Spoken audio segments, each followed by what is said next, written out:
மாமனா இருந்து எல்லாமே பண்றேன் அப்படின்னு சொல்லி எங்க சூரியனை இவ்வளோ தூரம் இவ்வளோ பெரிய விஷயம் நடந்திருக்கு அப்படின்னா அதுக்கு முழுக்க முழுக்க காரணம் எங்க சூரிய அண்ணன் தான்.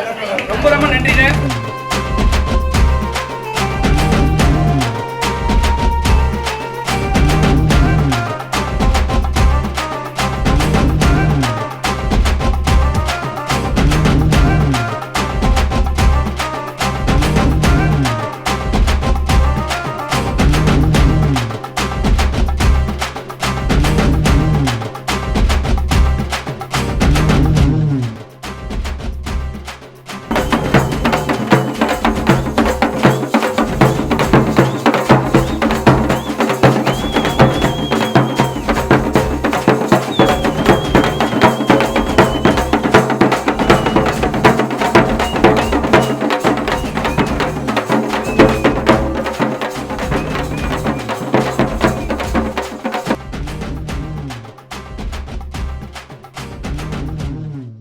வழங்கும் அட்டகாசமான பிக் பாக்ஸ் ஆஃபர். உங்களுக்கான சிறந்த சலுகையை நீங்களே தேர்ந்தெடுக்க ஒரு வாய்ப்பு. இன்றே விரைந்திடுங்கள். வணக்கம் பஞ்சமியன் மணிகண்டன், எப்படி இருக்கிறீங்க? வணக்கம், நல்லா இருக்கும். ஓகே, ரொம்பவே சந்தோஷம். உங்க பசங்களோட காதுகுத்து ஃபங்க்ஷனுக்கு வந்தது, அதுவும் சூரிய அவர்கள் அவரோட தலைமையில வந்து இந்த விழா வந்து நடந்திருக்குது.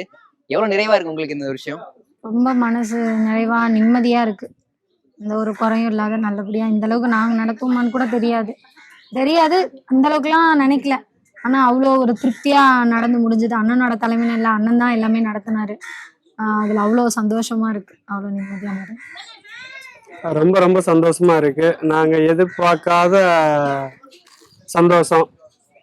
நாங்க நினைச்சிருந்தா கூட இந்த அளவுக்கு நடத்திருப்போமான்றது ஒரு சந்தேகம் தான். அதை விட நல்லாவே ஃபங்க்ஷன் நல்லபடியா சிறப்பா ஸ்டார்டிங்ல இருந்து கடைசி வரலுமே பந்தி பரிமாறி வரலுமே சிறப்பா நடந்துச்சு. ரொம்ப சந்தோஷமா இருக்கு, மனசுக்கு ரொம்ப நிறைவா இருக்கு. ஓகே, அவர் என்ன விஷயம் சொல்லியிருந்தாருன்னா, டிஜேடியில இருக்கும்போது இந்த மாதிரி நான் தான் தாய்மாமா வரேன் அப்படின்ற மாதிரி ஒரு விஷயம் சொல்லியிருந்தாரு. அது மட்டும் இல்ல, இங்க கரெக்டா வந்துட்டாரு. எண்ணி 14வது நாள்ல வந்துட்டாரு. இங்க வந்தது மட்டும் இல்லாம தாய்மாமா ஒருத்தவங்க இருக்காங்க அப்படின்ற ஒரு விஷயம் தெரிஞ்சுட்டு அவருக்கான இடைவெளி கொடுத்து எல்லா விஷயங்களுமே பண்ணியிருந்தாரு. இது உங்களுக்கு எவ்வளவு நிறைவா இருக்கு இந்த ஒரு விஷயம்? அது எப்படி அண்ணா வந்து தங்கச்சின்னு சொல்லிட்டாரு, ரொம்ப சந்தோஷம். அந்த ஒரு இது அவரு வந்து எனக்கு தங்கச்சின்னு சொல்றது எனக்கு ரொம்ப பெருமை, எனக்கு ரொம்ப சந்தோஷம். நான் நினைச்சு பார்க்காத ஒண்ணு, எனக்கு அது வேணும். அதுல நான் என்ன வேணா நீங்க நினைச்சிட்டாலும் எனக்கு அது அவ்வளவு சந்தோஷம்.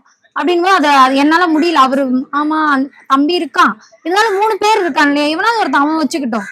ஆனா அண்ணன் 2 பேர்த்த உட்கார வச்சுக்கிட்டோம், நமக்குதான் பல பிள்ளைங்க இருக்காங்க, இருக்கட்டும் அண்ணன் வரணும் அப்படின்னு அவர் சொன்னதே, அதை நான் அவருக்கு கொடுக்கணும். அதை என்கிட்ட அவர் சொன்னது தங்கச்சின்னு நினைச்சது, அது அந்த உறவே எனக்கு ரொம்ப சந்தோஷமா இருந்துச்சு. அவ்வளோ நல்லா இருந்துச்சு அவரு சொல்லும் போது அதை கேட்கவே. அப்படின்னும் போது இங்க வந்து அண்ணனே பண்ணட்டும், ஒருத்த மடியில அவன் இருக்கட்டும், மீதி அண்ணன் 2 பேருமே அவரு வச்சு மொட்டை அடிக்கட்டும், அவரு காது குத்துட்டும், ரொம்ப 3 பேர் கூட வைக்கட்டும். அவனே அதுதான் சொன்னான். அப்பா இல்ல, அவன் தான் செய்யணும். ஆனா இப்போதைக்கு செய்வோமா என்னன்னு தெரியல. 3 பேருக்கு செய்யறது ஒரு பெரிய விஷயம் நம்ம இருக்கிறதுக்கு.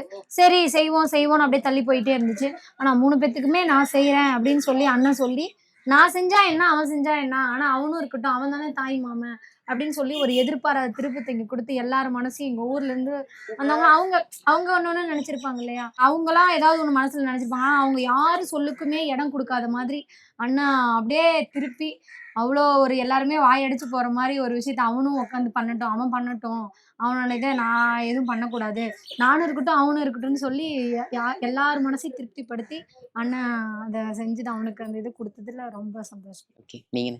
நாங்க எதிர்பார்க்கல உண்மையிலுமே அவரு இப்படி ஒரு திருப்பம் நடக்கும்னு. நாங்களுமே நினைச்சோம், சரி அவரை சார் வராரு, சரி அவர் மடியில உட்கார வச்சு குத்துவோம் அப்படிதான் நாங்க எல்லா குடும்பத்துல எல்லாருமே அப்படிதான் நினைச்சிருந்தோம். அவருக்கு உண்டான மரியாதை நம்ம கொடுக்கணும் அப்படின்னு. அந்த மரியாதை நாங்க அவங்க கொடுக்கும் போதும் அவரு அதை விட நாங்க எதிர்பார்க்காத ஒரு சர்ப்ரைஸை கொடுத்துட்டாரு. தாய்மாமன் ஒருத்தர் இருக்கும் போதும் அவன் தான் ஃபர்ஸ்ட். அவனுக்கு அந்த உரிமையை யாருக்கும் விட்டு கொடுக்க முடியாது. அவன் மடியில தான் மொட்டை அடிக்கணும், அவன் மடியில உட்கார வச்சு காது குத்தணும் அப்படின்ற ஒரு அந்த வார்த்தை நாங்க எதிர்பார்க்கல. ஆனா உண்மையாலுமே ஆனா அது அவர் அந்த மாதிரி சொன்னதா எனக்கு ரொம்ப ரொம்ப சந்தோஷமா இருந்துச்சு. அவர் சொன்ன மாதிரியே பையங்க மடியில உட்கார வச்சு காது குத்துட்டு, அவர் சார் மடியிலையும் தம்பி மடியிலையும் உட்கார வச்சு காது குத்துட்டு சந்தோஷமா இருக்கு. இவ்வளோ எங்ககிட்ட சொன்னது இல்லாம இவ்வளோ உடனே அவரு இருக்கிற ஒரு இடத்துக்கு அவரு எவ்வளோ வேலை இருக்கும், அந்த இதுல உடனே அதை செஞ்சு இவ்வளோ ஏற்பாடு உடனே பண்ணும்போது இவ்வளோ இது இருக்கிறதுக்கு அவரு தான் பண்ணணும்னு நாங்க இருந்தோம். ஆனா நான் பண்ணா என்ன அவன் பண்ணா என்னன்றது அவனுக்கு அது கொடுத்தது என் தம்பிக்கு அது ரொம்ப சந்தோஷம். அந்த மாதிரி ஒரு மனசு எவ்வளவு பேத்துக்கு வரும். அந்த அண்ணன்ட்ட எதிர்பார்க்கல. அவரு கண்டிப்பா. பண்ணது மிகப்பெரிய ஒரு மனசு அவருக்கு. கடவுள் எப்பவுமே அவர்கிட்ட துணை இருக்கணும். ஓகே. அது அவ்வளவு சந்தோஷம். இன்னொரு முக்கியமான விஷயம் என்னன்னா, மாமன் படத்தினுடைய இயக்குனர் பிரசாந்த் பாண்டியராஜ் அவர்களுமே, பசங்களுக்கு இனிமேல் ஸ்கூல் ஃபீஸ நான் பாத்துக்கிறேன். வருஷம் வருஷம் கால் பண்ணி சொல்லிருங்க அப்படின்ற மாரி சொல்லியிருக்காரு. இந்த மாதிரி சொந்தக்காரங்களே கிடையாது. திடீர்னு நமக்கு தெரிஞ்ச உறவுகள் இவ்வளவு உதவி பண்றாங்க அப்படின்ற ஒரு விஷயம் உங்களுக்கு எவ்வளவு மகிழ்ச்சியை குடுக்குது? அதான் எவ்வளோ பெரிய சொந்தமா இருந்தா கூட எவ்வளோ பண்ணிட முடியும். எவ்வளோ நமக்கு செஞ்சிட முடியும். இல்ல நாம அவங்ககிட்ட எவ்வளோ எதிர்பார்த்திட முடியும் நம்மளால. முடியாது அது. அது நடக்காது. எவ்வளோ இருந்தாலும் நமக்குள்ளேயே நம்மளே தான் பார்த்துக்கணும். அப்படின்னும்போது நான் உனக்காக இருக்கேன்னு முதல்ல சரத்குமார் சார் வந்து ரூ. 1,00,000 அந்த ஃபீஸ் அந்த வருஷத்துக்கான ஃபீஸ் நான் கட்டவே இல்ல. அவரு தான் அந்த பணத்துல தான் நான் போய் கட்டுனேன். அதே எனக்கு ஒரு பெரிய ஒரு நிம்மதி கிடைச்சது. ஐயோ! நம்ம பிள்ளைங்களுக்கு கட்டிட்டோம். ஆனா ஃபீஸ் இல்லாம ஒரு நாள் வந்து வந்து அழுவும்போது என்னடா பண்றது? என்னடா பண்றது? அந்த கடவுள்ட்ட கேட்காத கேள்வி இல்ல. எனக்கு வழிய காட்டு, வழிய காட்டுன்னு. அப்படின்னும்போது அவரு அந்த ரூ. 1,00,000 எனக்கு அவ்வளோ பெருசா இருந்துச்சு. உடனே அந்த இதுலயே வரலட்சுமி மேம் வந்து நான் உனக்கு 10 வருஷத்துக்கு நான் ஃபீஸ் கட்டுறேன் உன் பிள்ளைங்கள. நீ ஒழுங்கா ஆடு. நல்லா ஆடு. நீலாம் நினைக்காத எதுவும் அப்படின்னு அவங்க உரிமையா சொல்லும்போது, இவ்வளோ பெரிய மனசுலாம் இருக்குமா? இவ்வளோ பெருசுங்கலாம் இவ்வளோ பெரிய மனசு இருக்கிறவங்கள இவ்வளோ இந்த மாரி எல்லாரையும் நினைக்கிறவங்கள இவ்வளோ நாள் நம்ம எங்க இருந்தோம் பார்க்காம, இவங்களெல்லாம் கண்ல காட்டுனதுக்கு, எனக்கு இவங்க ஒரு உறவா எனக்கு இன்னைக்கு அவங்க கூட நான் இருக்கிறதுக்கு ரொம்ப நன்றி கடவுளே! அப்படின்னு நினைச்சு சந்தோஷப்பட்டுட்டு இருந்த நேரத்துல, அண்ணன் வந்து எனக்கு தங்கச்சின்ற மிகப்பெரிய ஒரு அவரு தங்கச்சியா என்ன நினைச்சு அந்த ஒரு உறவ குடுத்து, இன்னைக்கு பண்ணும்போது சாரும், அத இயக்குனர் சாரும், மாமன் பட இயக்குனர் சார் பிரசாந்த் பாண்டியராஜ். அம்மா நான் கேட்டு உனக்கு பண்றேன் அப்படின்னும்போது அது எவ்வளவு பெரிய விஷயங்க. என் பிள்ளைங்களுக்கு 3 பேத்துக்குமே படிக்க வைக்கணும்ன்றது ஒரு ஆசை. ஏன்னா நானும் படிக்கல, அவரும் படிக்கல. பெருசா என் குடும்பத்துல இந்த முதல் பட்டதாரின்ற ஒண்ணே இல்ல. ஓகே. அப்படின்போது என் பிள்ளைங்கள எப்படியாச்சும் நான் படிக்க வச்சிடணுன்றது எனக்கு ஒரு வைராக்கியம். 3 பேரும் ஆம்பள பசங்க. ஒரு ஒழுக்கமா நல்ல ஒரு படிப்பறிவோட எல்லாத்தையும் மதிக்கிற மாரி ஒரு சமூக அறிவோட நம்ம பிள்ளைங்கள வளர்க்கணுன்றது ஒரு எண்ணம். அந்த எண்ணத்துக்கு இவங்கலாம் உறுதுணையா இருக்கிறாங்க. இவ்ளோ பெரியவங்களா நமக்கு உதவி பண்றாங்க அப்படின்னு நினைக்கும்போது அவ்வளோ சந்தோஷம். இப்ப என்னன்னா நமக்குள்ள ஒரு சின்னதா ஒரு எண்ணம் இருக்கும். நம்ம யாரு அப்படின்றத வந்து நிரூபிச்சுட்டு, சொந்தக்காரங்க முன்னாடி கெத்தா பயங்கரமா ஒரு விழாவ பண்ணணும் அப்படின்ற மாரி எல்லாருக்குமே ஒரு ஆசை இருக்கும். இந்த விழா உங்களுக்கு எப்படியானது? அப்படிதான் நீங்க எப்படி நிரூபிச்சிட்டீங்க. எப்படி ஆனா தான் நான் முதல்லயே சொல்லியிருப்பேன் உங்ககிட்ட. நான் பெருசா எந்த ஃபங்ஷனுக்கும் நான் முகூர்த்த தேதிக்கு நான் உண்மையா அதுதான். நான் போனதில்ல. அப்படி யாரையும் என்ன கூப்பிட்டதில்ல. நான் அந்த இடத்துல தான் இருக்கிறேன். எனக்கு தெரியும். நான் அதுக்கு வருத்தப்பட்டதும் இல்ல. சரி ஓகே இருக்கட்டும். நம்ம இல்லாதனால நம்மள கூப்பிடல அப்படின்னு. இன்னைக்கு நான் அவங்கள எல்லாம் கூப்பிடுறேன். என் அண்ணன் சூரியன் அது அவருனால தான். அவருனால தான் இன்னைக்கு அந்த இடத்துல கூப்பிடும்போது, அத எத சொல்லி சந்தோஷப்படுறதுன்னு எனக்கு தெரியல. ஓகே. அவ்ளோ விஷயம் இருக்கு இந்த ஒரு காதுகுத்துல. ஊர்ல இருந்து நான் வர வச்சதாகட்டும், ஊர் மக்கள் முன்னாடி அவர் என்ன பத்தி பேசினதாகட்டும், என் தம்பிக்கு அவனுக்கு அந்த இடத்துல உட்கார வச்சு அவன் குத்துட்டுன்னு சொன்னதாகட்டும், எங்க எல்லாருக்கும் துணி எடுத்து இன்னைக்கு இத்தனை பேத்துக்கு 100 பேருக்கு மேல சாப்பாடு போட்டதுல இருந்து என் கூட இவ்வளவு பெரிய வெக்கையில இவ்வளவு வெயில்ல உட்காந்து சாப்பிட்டதாகட்டும், என் பிள்ளைங்களுக்கு ஊட்டி விட்டாரு. இதுல எதை சொல்லி சந்தோஷப்படுறதுன்னு தெரியல. அவ்வளோ ஒரு சந்தோஷம். இதெல்லாம் நினைச்சு பார்க்கும்போது நான் அதுக்கு முன்னாடி இன்னைக்கு சந்தோஷத்தை சொல்றேன். ஆனா பட்ட கஷ்டத்தை அவ்வளோவா சொல்ல முடியாது. அது அவ்ளோ இது அது எனக்கு தெரியும், கடவுளுக்கு தெரியும். ஆனா ஏன்னு கேட்டுட்டே இருப்பேன் நானு. ஒரு காலத்துல இவ்வளவு ஏன் கஷ்டம் ஏன் ஏன்? ஏன் இவ்வளவு கஷ்டம் எனக்கு மட்டும் ஏன் நான் என்ன பண்ணேன் இதுக்காக தான் அப்படின்னு இப்ப இவ்வளவு அனுபவிக்கும் போது அந்த கடவுளுக்கு நன்றி. பரவாயில்ல முன்ன கஷ்டத்தை அனுபவிச்சுட்டேன். முதல்ல சந்தோஷத்தை அனுபவிச்சதுன்னா கஷ்டத்தை அனுபவிக்க முடியுமான்னு தெரியல எனக்கு. அதனால கஷ்டப்பட்டதுக்கு இப்ப சந்தோஷம் அனுபவிக்கிறது ரொம்ப சந்தோஷம். ஓகே. ஆனா உங்களுக்கு எல்லாருமே வந்து நன்றி சொல்லிட்டு இருக்காங்க. நீங்க பஞ்சமி அவர்களுக்கு வந்து உதவியா இருக்கிறதுக்கும், உறுதுணையா இருக்கிறதுக்கும் எல்லாரும் உங்களுக்கு வந்து நன்றி சொல்லிட்டு இருக்காங்க. உங்களுக்கு வாழ்த்து சொல்லிட்டு இருக்காங்க. சோ பஞ்சமி இவ்வளவு உயரத்துக்கு போயிருக்காங்க இல்லையா? உங்களுக்கு எவ்வளவு பெருமையா இருக்கு? எல்லாரும் வாழ்த்து சொல்றப்ப உங்களுக்கு எவ்வளவு எமோஷனலா இருக்கு அந்த ஒரு தருணம்? ரொம்ப சந்தோஷமா இருக்கு. நாங்க ஆனா அந்த ஸ்டார்ட் பண்ணும்போது உங்களுக்கு டான்ஸ் பிடிக்கும். சரி அடுத்த கட்டத்துக்கு எப்படி கொண்டுட்டு போகணும் அப்படின்னு நினைக்கும் போதும் நாங்க இதெல்லாம் எதிர்பார்க்கல. இந்த அளவுக்கு எங்களுக்கு சந்தோஷம் கிடைக்கும். எல்லாரும் பாராட்டுவாங்க அப்படின்னு நினைக்கல. ஆனா இன்னைக்கு பாராட்டுறாங்கன்னா, பஞ்சமியோடைய டேலண்ட் தான். அவங்களுக்கு இந்த அளவுக்கு திறமை இருக்கிறது, இந்த அளவு எல்லாரும் அவங்கள புடிச்சு அவங்க அப்ப இன்னைக்கு எதாவது சொல்றது, மணிகண்டன் பொண்டாட்டி பஞ்சமின்னு போயிட்டு இன்னைக்கு பஞ்சமி பஞ்சமியோட ஹஸ்பண்ட் வீட்டுக்காரரு. மணிகண்டன் அந்த மாதிரி ஆகுது. இன்னைக்கு அந்த அளவுக்கு வர்றதுக்கு பஞ்சமி தான் காரணம். அவங்களுக்கு என்ன திறமை இருக்குதுன்னு வெளியே கொண்டுட்டு இவர் வாங்க. வந்து நான் காரணம்னு சொல்றதெல்லாம் எனக்கு ஒத்துக்கங்க நிஜமா. நான் வந்து காரணமா இருக்க முடியாது. நான் காரணமா இருக்கணும்னா இவரை விட்டுட்டோ இல்ல கல்யாணம் ஆனதுக்கு அப்புறமோ எல்லாத்தையுமே விட்டுட்டே நான் போனேன்னா அது நான் காரணம்னு சொல்லுவேன். நான் வந்து அதுல இருந்து நான் இது வரைக்குமே வராததுக்கு காரணமே எனக்கு குடும்பம் ரொம்ப ரொம்ப முக்கியம். அது மூலியமா தான் நான் எதுக்கா இருந்தாலுமே போவேன் தவிர அதை விட்டுட்டு ஒண்ணு எனக்கு எதுவுமே வேண்டாம். அப்படி ஒரு சந்தோஷமே வேணாம் அப்படி ஒண்ணு இருந்தேன். நான் காரணம் கிடையாது. என் குடும்ப காரணம் மெயினா இவர்தான் காரணம். இவருனாலதான் இது. இவரும் என் கூட இருந்ததுனாலதான் இது எல்லாமே நான் சொல்லுவேன். மேம் ஆகட்டும், இன்னைக்கு அண்ணன் சூரிய அண்ணன் இன்னைக்கு பண்றதாகட்டும், இது எல்லாமே எனக்கு கிடைச்சதுக்கு ஒரு மரியாதை கிடைச்சது அப்படின்னாலும் இவருனாலதான் இல்ல இதுக்கு மேல யாராவது என்ன ஏதாவது சொல்றாங்க அப்படின்னாலும் அதை நான் கடந்து போறதுக்கு காரணமும் இவராதான் இருக்கும். அதனால இவருனாலதான் நான் காரணம் சொல்லக்கூடாது. ரொம்ப சந்தோஷமா இருக்கு. அடுத்தவங்க சொல்லும் போது நம்ம சொந்தக்காரவங்க சொல்றதை விட தாண்டி அடுத்தவங்க வெளியில இருக்கிறவங்க சொல்றாங்க பாருங்க, அதுதான் ரொம்ப சந்தோஷம். ஓகே. சொந்தக்காரங்க நம்ம எப்படி நம்ம கிட்ட பேசுறாங்க போறாங்க, நம்ம எப்படி இப்படி இருந்தாலும் அப்படி சொல்லுவாங்க, அப்படி இருந்தாலும் இப்படி சொல்லுவாங்க. ஆனா யாருமே எங்க நமக்கு யாருன்னே தெரியாதவங்க நம்ம கிட்ட வந்து நம்மளை பத்தி பெருமையா பேசும்போது அவ்வளவு சந்தோஷமா இருக்கு. எங்க போனாலுமே பஞ்சமி வீட்டுக்காரர் செம்மையா பண்றாங்க, சூப்பரா பண்றாங்க, பயங்கர டேலண்ட், எப்படி இந்த அளவுக்கு சப்போர்ட் பண்றீங்க அப்படின்னு கேட்டாங்க. அவங்களுக்கு அந்த டேலண்ட் இருந்தா நான் புரிஞ்சுக்கிட்டு அவங்களுக்கு சப்போர்ட் பண்ணேன்.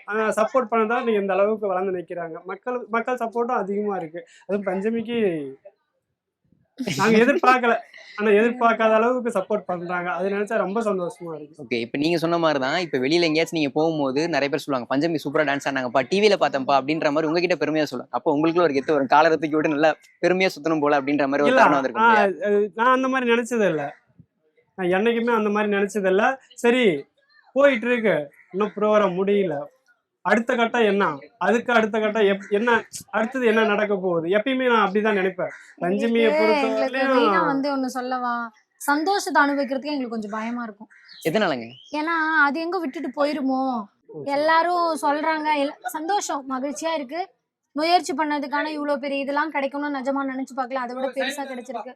இன்னொன்னு அதை விட அதிகமா கிடைக்கிறதுன்னா என் பிள்ளைங்களுக்கு படிப்பு கிடைச்சதுல ரொம்ப ரொம்ப சந்தோஷம்.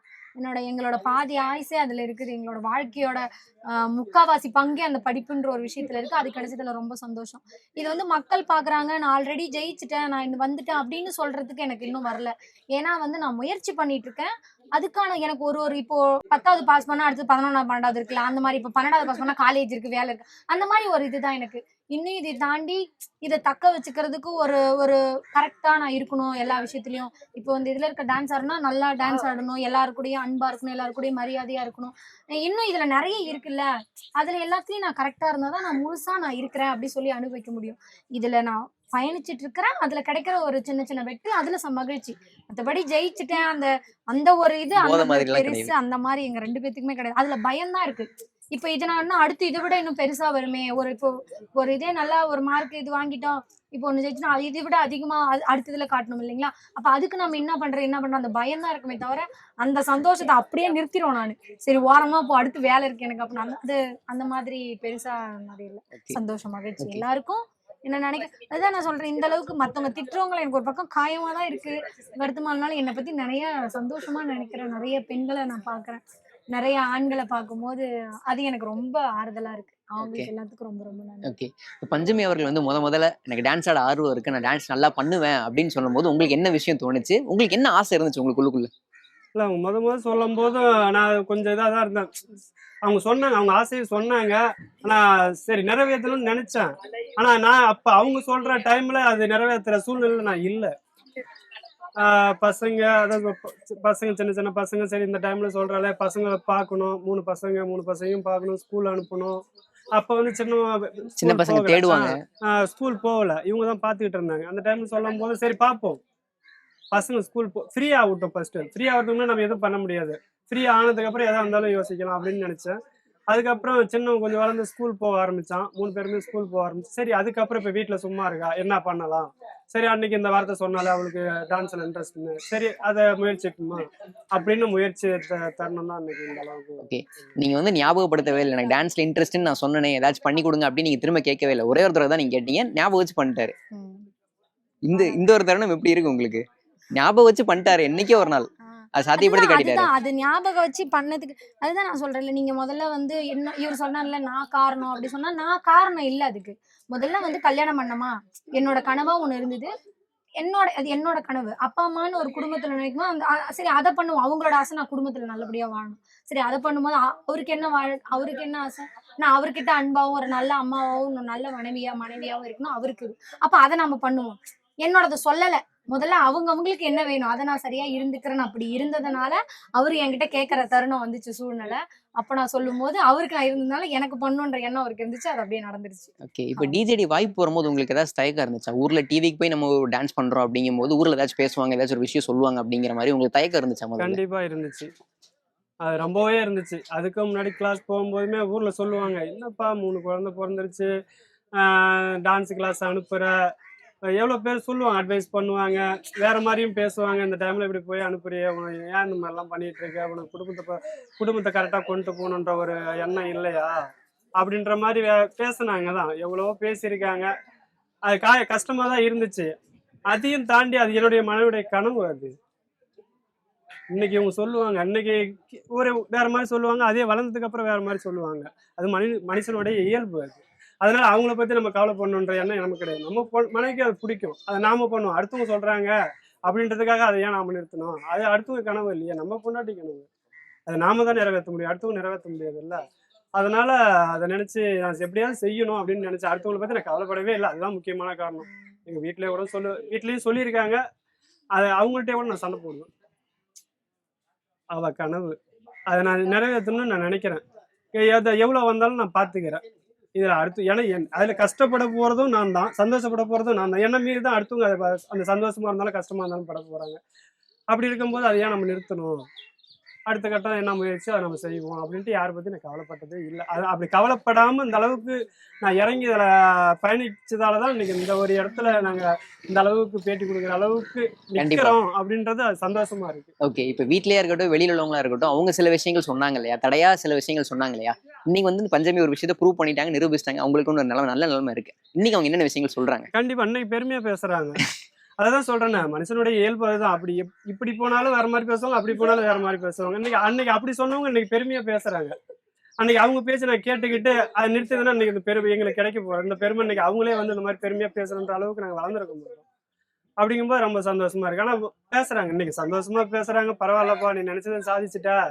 அன்னைக்கு நாங்க சொன்ன 1000 பேர் சொன்னாலும் என் பொண்டாட்டி கனவு தான் முக்கியம்னு நினைச்சேன். அப்படி நினைச்சதாலதான் இன்னைக்கு இப்படி ஒரு இடம் உங்களுக்கு கிடைச்சிருக்கு அப்படின்னு சந்தோஷமாவே பேசுறாங்க. அது கேட்கும்போது ரொம்ப சந்தோஷம். அன்னைக்கு அப்படி பேசுறவங்க இப்படி பேசுறாங்கன்னு ரொம்ப சந்தோஷமா இருக்கு. ஓகே, பஞ்சமி அவர்கள், இப்ப நம்ம கடைசி பேட்டி எடுக்கும்போது நீங்க ஒரு விஷயம் சொல்லியிருந்தீங்க.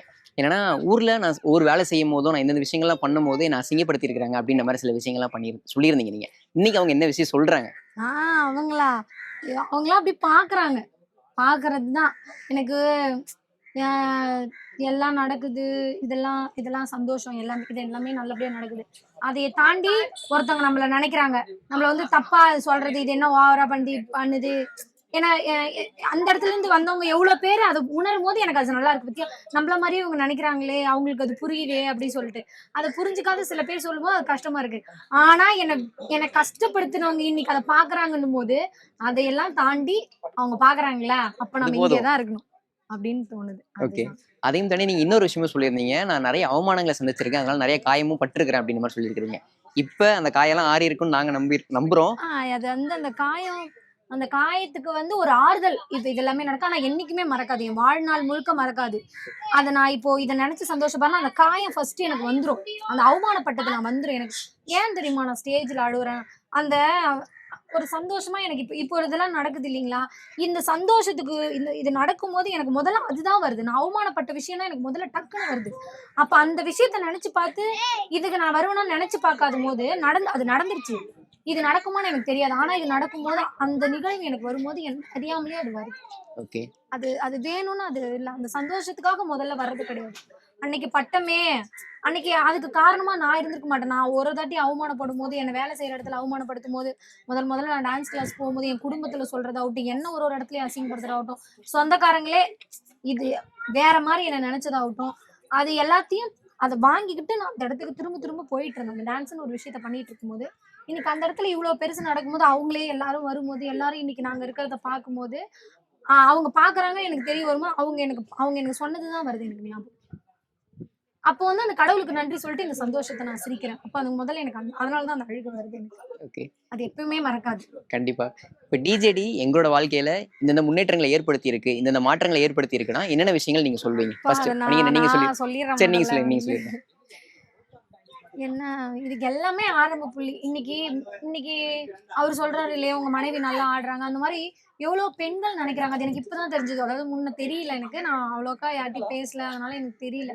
இப்ப தெரியும் போது எல்லாருக்கும் எல்லா ஆசைகளும் நிறைவேறணும், எல்லாருக்கும் வாய்ப்பு கிடைக்கும். அதுக்கு வயதோ கல்யாணமோ குழந்தைங்களோ அதெல்லாம் ஒரு தடையே இல்லை அப்படின்னு சொல்லி முதல்ல எனக்கு தெரிஞ்சு ப்ரூவ் பண்ணது வந்து ஜீ தமிழ் தான். ஜீ தமிழ் சேனல் டிஜேடி டான்ஸ் ஜோடி டான்ஸ், அவங்க அந்த விஷயத்த வந்து அவங்க நினைச்சதுனாலதான் எனக்கு 3 குழந்தைங்க இருக்காங்கன்னு தெரிஞ்சும் அப்ப இதை விட குண்டா இருந்தேன். ரொம்ப மூச்சு வாங்கும். வீட்டுக்காரர் இருக்காரு, ஒரு கஷ்டப்படுற பொண்ணு. இவங்களுக்கு ஏன் வாய்ப்பு கொடுக்கணும்? எவ்வளவு திறமையானவங்க, எவ்வளவு அழகானவங்க. இந்த இந்த இதுக்கு இந்த கேமராவுக்கு ஃபேஸ் எப்படி எப்படி இருக்கிறவங்களா இருக்காங்க. அவங்கள தாண்டி இவங்களுக்கும் ஒரு வாய்ப்பு கொடுக்கணும் அவங்க நினைச்சாங்க இல்லையா? அந்த ஜீ தமிழுக்கும் டிஜேடிக்கும் தான் நான் முதல்ல நன்றி சொல்லணும். கடவுளுக்கு அப்புறமா நான் அவங்களுக்கு தான் சொல்லுவேன். ஒரு வாய்ப்பு கொடுத்ததுனாலதான் இன்னைக்கு இந்த உலகம் ஃபுல்லா பாக்குறாங்க. அந்த உலகத்துக்கு நான் என்னோட ப்ரூவ் பண்றதுக்கு அந்த இடத்த நான் அங்கீகரிச்சு அந்த இடத்துல நான் நின்னதுனாலதான் இன்னைக்கு இவ்வளோ சொந்தங்கள் எனக்கு கிடைச்சிருக்கு. என் குடும்பத்துக்காகட்டும், என் பிள்ளைங்களுக்காகட்டும் இவ்வளவு நல்லது கிடைச்சிருக்கு. என் பிள்ளைங்க பின்னாடி நல்லா சந்தோஷமா இருக்கிறதுக்கு நாங்க வாழ்நாள் ஃபுல்லா உழைச்சிட்டே இருந்தா கூட இவ்வளவு என் பிள்ளைங்களுக்கு கொடுக்க முடியாது. அவ்வளவு படிப்பு அவங்க கொடுத்துருக்காங்க. என் வாழ்க்கையை அப்படியே புரட்டி போட்டுச்சுன்னா அப்படியே வாழ்க்கையில வலியை மட்டுமே அனுபவிச்சு கண்ணீரா வடிச்சு எனக்கு இன்னைக்கு அவ்வளவு சிரிப்பை கொடுக்கறதுக்கு காரணம் எனக்கு கொடுத்தது டிஜேடி. அதுக்கு நான் ரொம்ப ரொம்ப கடமைப்பட்டிருக்கேன். ரொம்ப ரொம்ப சந்தோஷப்படுறேன். இது வரைக்கும் அது கொடுத்தது எல்லாமே என் குடும்பத்துக்கோ எங்களுக்கோ எந்த ஒரு மனஸ்தாபமும் வராத மாதிரி அவருக்கு என்ன மரியாதை வேணுமோ அது எங்களுக்குள்ள என்னவோ அதை கரெக்டா அவங்க இல்ல பேசுங்க, உங்க வீட்டுல பேசுங்க, அவங்க வீட்டுல கேட்டு பண்ணுங்க, சொல்லுங்க, செய்யுங்க, எல்லாமே அதை அவங்க கரெக்டா பண்ணதுனால இன்ன வரைக்கும் என் குடும்பமும் நல்லா இருக்கு, நானும் நல்லா இருக்கேன். அது எனக்கு அவ்வளவு கொடுத்துருக்கு. அம்மா வீடு மாதிரி. நீங்க சொல்லுங்க இந்த தருணம் பத்தி. ரொம்ப சந்தோஷமா இருக்கு. நாங்க முதல் ஆடிஷன் போகும்போதும் யாருக்குமே நாங்க சொல்லல. நாங்க ஆடிஷன் போறதே யாருக்கும் சொல்லக்கூடாது. சொன்னா அது அது நடக்காத கிண்டல் பண்ணுவாங்க போயிடுமோ, அப்படின்ற கிண்டல் பண்ணுவாங்க, நடக்காத போயிடுமோ அப்படின்னு நினைச்சு நாங்க போனதுதான். ஆடிஷன்ல ஜெயிச்சுட்டாங்க அப்படிங்கும் போது அப்பயும் பெருசா நாங்க எதுலையுமே நாங்க பெருசா சந்தோஷப்படுறதுக்கு இல்லை. சரி பார்ப்போம், அடுத்து நான் பார்ப்போம், அப்படிதான் போயிட்டு இருந்துச்சு. ஆனா இன்னைக்கு அதுல பயணிக்கும் போதும் இந்த அளவுக்கு டேலண்ட் அவங்க வெளிக்காட்டும் போது அதன் மூலியமா எங்களுக்கு இவ்வளவு நன்மைகளும் சந்தோஷமும் கிடைக்குதுங்கும் போது ரொம்ப ரொம்ப சந்தோஷமா இருக்கு. கடமைப்பட்டிருக்கோம், என்னைக்குமே இங்க ஒரு அங்கமா இருக்கும் ஜீ தமிழ். ஓகே, இப்போ மனைவிக்கு எப்பயுமே இந்த விஷயங்கள்லாம் பண்ணோன்னு ஒவ்வொரு கணவனுக்குமே சில ஆசைகள் இருக்கும். அந்த மாதிரி ஏதாச்சும் ஒரு ஆசை இன்ன வரைக்கும் ஏக்கமா இருக்கா? பண்ண முடியாம இருக்கே, ஆனா என்னைக்காச்சும் பண்ணிருக்கீங்க? சொல்லுங்க, அவங்களே கை தட்டுறாங்க பாருங்க. சொல்லு. அந்த மாதிரி ஒண்ணுமே இல்லைங்க. இல்ல கண்டிப்பா வச்சிருப்பாரு, உங்க முன்னாடி சொல்ல மாட்டாரு, அவ்வளவுதான். ஏதாச்சும் ஒரு ஆசை இருக்குமே, ஏக்கமா இருக்கும், என்னைக்காச்சும் அதெல்லாம் இல்லைங்க. ஏதாச்சும் நிறைவேற்றணும்னு இருக்கும் கண்டிப்பா இருக்கு. அது இப்ப என்னால சொல்ல முடியாது. ஏன்னா சொல்ல முடியாத அவங்களுடைய ஏக்கம் அது பெருசா ஒண்ணு இருக்கு. அது இந்த இடத்துல சொன்னா அது அப்ப சுவாரஸ்யம் இருக்காதுன்றீங்களா? சுவாரஸ்யம் இருக்காது. அது ரொம்ப எதிர்பார்க்கறாங்க பாருங்க, எதிர்பார்த்து காத்துறாங்க. அது மீடியா அப்படி ஒரு விஷயம் அவங்க எதிர்பார்க்கிற ஒரு விஷயம், அது என்னால இப்ப செய்ய முடியல. அது செய்யும் போது கண்டிப்பா அவங்க சந்தோஷப்படுவாங்க. ரொம்பவே நன்றி, ரொம்ப அழகா, ரொம்ப பொறுமையா உங்களை பதில்கள் கொடுத்தீங்க. Thank you so much. மென்மேலும் உயர வாழ்த்துக்கள். தேங்க்யூ. தங்கமயில் வழங்கும் பிக் பாக்ஸ் ஆஃபர். தங்கத்துக்கு வெள்ளி சேதாரத்தில் தள்ளுபடி. 1 கிராம் தங்கம் வாங்கினால் 400 ரூபாய் வரை தள்ளுபடி என வகை வகையான ஆஃபர். இச்சலுகை ஜூன் 1ஆம் தேதி வரை மட்டுமே.